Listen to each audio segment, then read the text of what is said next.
May 11, 1965. Dearest Suzie, I have received a letter from you every day this week. I think I am tickled to death. Today I also got one from your mother, and B and Al. Al even took the effort to write a whole page. It was nice hearing from them. This has been a busy week for me. We had all these new people come in, and they've had to get them all straightened out. Plus, I've been teaching a guy how to fly instruments in a helicopter, and he passed his check ride yesterday, so I feel real good about that. We're having a party tomorrow night for some people that we have going home, so this morning I had to go to Saigon to get the meat for the party.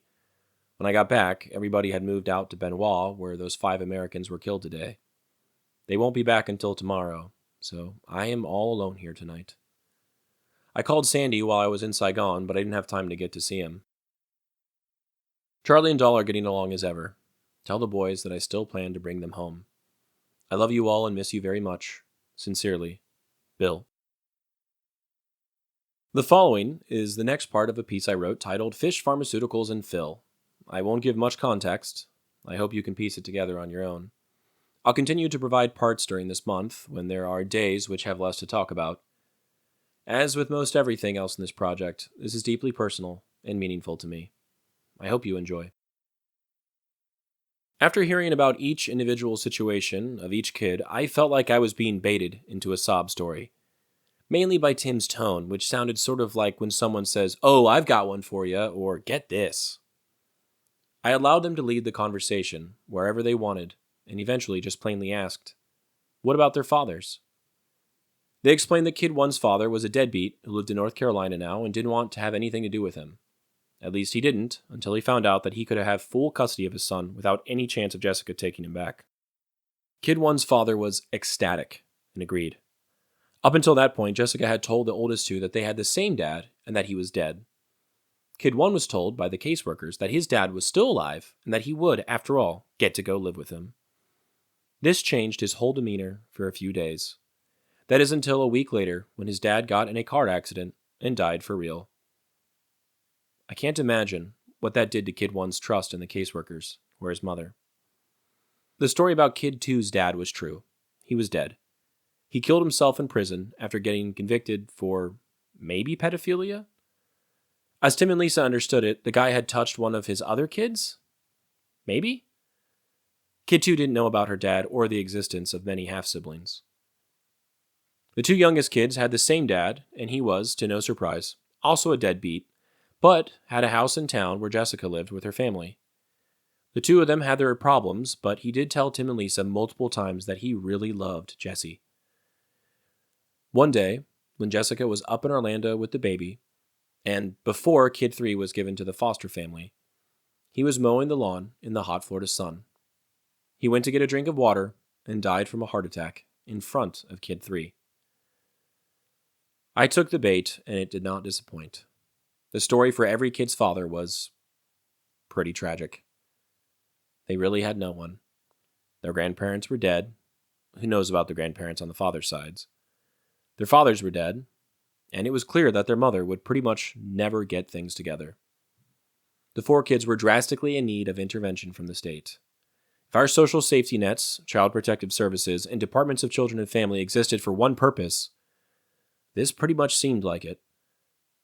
All that being said, Tim and Lisa hated the way things were going with the state. They explained the complicated arrangement between state agencies like DCF and CPS, the judicial system, and nonprofit organizations that are paid by the government to act as caseworkers and guardians ad litem for children who are in these types of situations.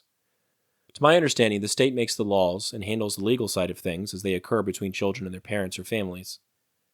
Once a child is removed from a home, they are given to one of many nonprofit organizations across the state that employ caseworkers who put the children in contact with foster homes or group homes, which are willing and able to take the kids, sometimes temporarily and other times permanently. These organizations are responsible for overseeing the care of the children until there can be a court date set for a parent or family so they can try and get their kids back from the state. Oftentimes, I was told, the judges are lenient and hate to see mothers separated from their children, even when they are clearly bad for them. It was explained to me that, quote, Jessica is so manipulative. She'll take her meds and get clean a few days before, so she's clear-headed and looks like she's trying to improve her life. The judge pretty much always falls for it. End quote. If the kids are given back, the parents will still sometimes be given orders for classes they need to take, phrased as development plans, or they will have to pass drug tests. Due to the pandemic, Jessica got away with not completing any of her development plans. When the caseworkers would do surprise visits, she would always somehow manage to pass them, like the time they visited and checked to see if there was food in the house. There was, but it belonged to her roommate, and she lied about it to the state for things to look good. Eventually, because the group homes were not meant to be long-term, Kid 1 was given back to his mother. When he was with the group home, his grades improved, he lost some weight because he wasn't eating McDonald's 5 times a week like usual. He made friends and apparently always sounded very happy on the phone. Within 6 weeks of being given back to his mother, he had been expelled from his school, which obviously affected his grades, was picked on often by other kids in the neighborhood, and was arrested multiple times for stealing, swinging shovels at neighbors, and ultimately assaulting police officers when they attempted to scare him straight and put him in the back of a cop car. What respect did he even really have for law enforcement to begin with, though? It took the state over a year to revisit her case, and eventually she lost permanent custody of her kids, for now, only because she failed to take a hair follicle test for drugs. She claimed that she didn't really trust the lab which the state would send her to, paranoid that they would lie about the results.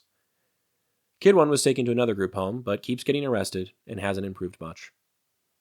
I was told that when his grandmother, Katie, had custody, she tried to get him classified as special needs so she would get extra money from the state to raise him. Apparently, he's always been loaded up on medication and given no discipline. When he started to get older and larger than his mom or grandma, he fell victim to Florida's often misused Baker Act, which I'm sure was created with good intentions, but ultimately allows for families to have police declare an individual a danger to themselves or to others. Upon this declaration, the people are committed to psychiatric facilities where they are given medication. I was told firsthand that there was not much psychological therapy involved, and forced to stay there for a minimum of 3 days or until they are no longer a threat to anyone, including themselves.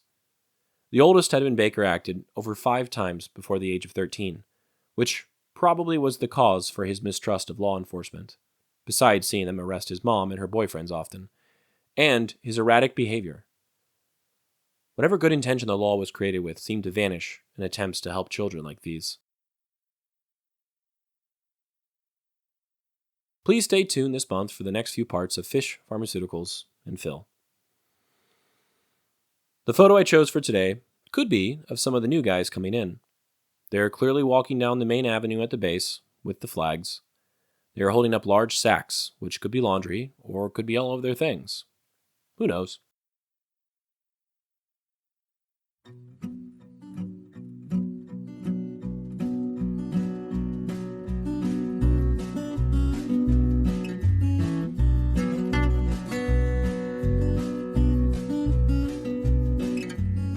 I'm Alex Lowy, and I hope you have enjoyed listening to this episode of Dearest Suzie, and receiving messages from the past that my Popi wrote exactly 60 years ago.